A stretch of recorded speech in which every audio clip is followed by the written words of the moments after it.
And so look around the room at all the people we have here. I just feel that we have this critical mass of respect for human dignity, for support, for those types of things that must be done, for us to have communities where fear is not the predominant feeling, where resentment and the desire to be dominant over somebody else is the theme, but something totally different. And that's what we have to put together. It's a matter of changing social norms, and we can do that. And I'll just, I think, conclude my remarks by recounting in brief the experience I had in Bensonhurst, Brooklyn, after Yusuf Hawkins was killed in 1989. Norman Siegel and I decided we were going to teach a course in civil rights and race relations at New Utrecht High School, where some of the perpetrators went to school. That was one of the most amazing experiences I've ever had in my life. I'll never forget it.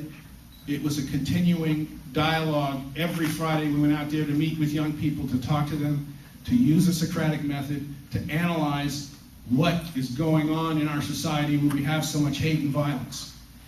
And over time, you could see the light bulbs go off.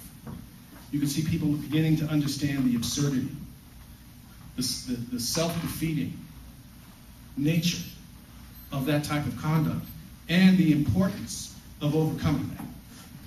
And so, what I mean to say is that we have to get into the schools.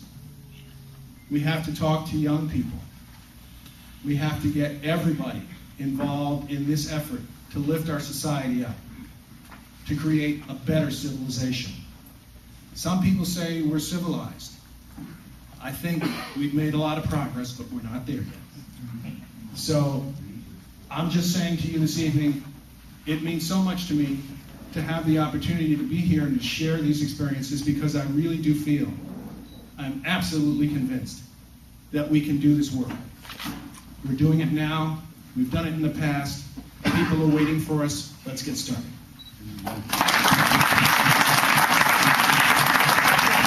That was my observation, and I know because I heard you speak during one of the multicultural conferences with Norman Siegel, actually, so I knew of your work in New Utrecht. Okay, well, you know, it's interesting because I used to work with the people in that office. Evelyn Kalabala. That's right, and they did some fabulous work, Yes. and really what they were working on was cultural competency in the staff of the school system, and the enrichment of that system so that students could learn to respect people from different cultures. That was a great thing, and of course it got before. Well, I'd like to suggest that your new movement begin in the New York City Public Schools. Well, you know something.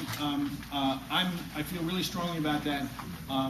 We have started a school-based initiative at the Division of Human Rights. We do have a program in Frederick Douglass Academy and George Gershwin Middle School. We want to expand it to a much broader scope.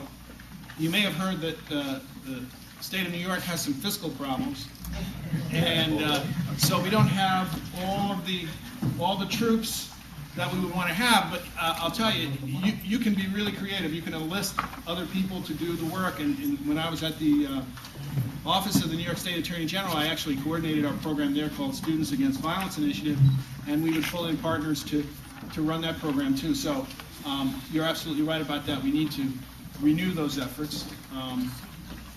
The educational system needs a lot of work.